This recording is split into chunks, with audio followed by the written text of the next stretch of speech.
Jack had been obsessed with fantastic stories since he was old enough to understand them. He loved everything: science fiction, fantasy, adventure, comedies, and even romance. One day, after realizing he had run out of stories to read, listen to, and watch, Jack decided he was going to pack up and go on an adventure to find the greatest story in the entire world. He hopped on a plane that took him all the way from Florida to the Amazon. Once in the jungle, Jack began to wander aimlessly around when suddenly he ran straight into the leg of a giant. Excuse me, sir," Jack trembled. "I was wondering if you could possibly help me on my quest to find the greatest story in all the world," he inquired. The giant smirked. "Of course I'll help you, but first you'll need to find a plot." Noticing the confused look on Jack's face, the giant elaborated. "A plot is the sequence of events that make up a story." Enlightened, Jack continued his journey forward when, along the way, he saw a beautiful bird perched on a nearby branch. "Hello there," Jack exclaimed. "Would you happen to know where to find the greatest story in the entire land?" "Coo-coo-coo-choo, I do," squawked the dazzling bird. "But first, you need to find an exposition.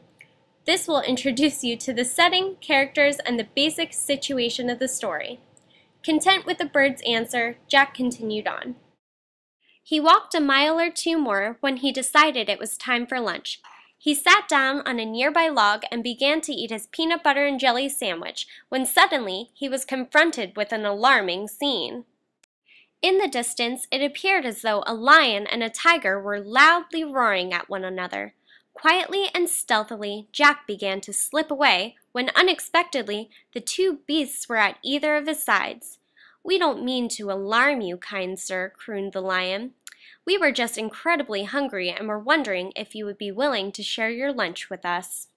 Without thinking, Jack split the remainder of his sandwich in two and handed a piece to each creature.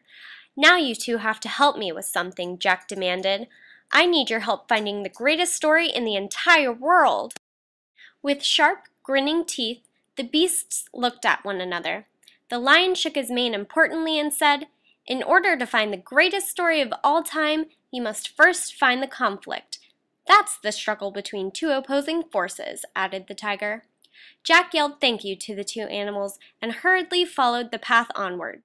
He began to get hot and frustrated.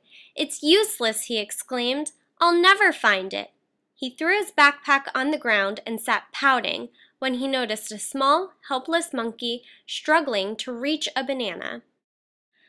Jack reached into his backpack and got out his knife. Swiftly and cautiously, he cut the bananas free from the tree's grasp.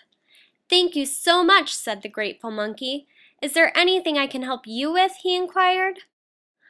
"Probably not," Jack replied, disheartened. "No one can seem to get me to the greatest story of all time."